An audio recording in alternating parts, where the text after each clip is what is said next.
आवाज एक पोट तंबाखू घोटत घोटत आला. त्याच्या आधी खर्रा होता. म्हणलं त्याला बापू म्हणलं तंबाखू खाणं चांगलं नाही. म्हणलं याच्या घरापाशीच राहते ते. त्याला म्हणलं बापू म्हणलं तंबाखू खाणं चांगलं राहिले. म्हणलं ते म्हणे महाराज म्हणे मी तंबाखू खात असताना मी मा बापाला नाही भेट म्हणे. म्हणलं त्या बापाला तू भेट नाही मी कोण होय.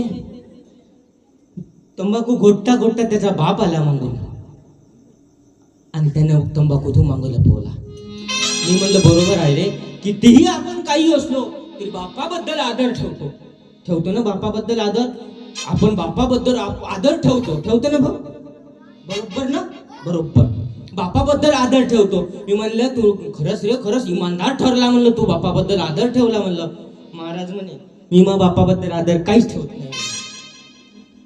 म्हणलं तू तंबाखू कसा लपवला. मग तुम्हाला काय माहित आहे म्हणे ह्यो तंबाखू जर दिसला म्हणे मा बापाले तर याच्यातला अर्धा जास्त तंबाखू मा बापच खाऊन घेते म्हणे.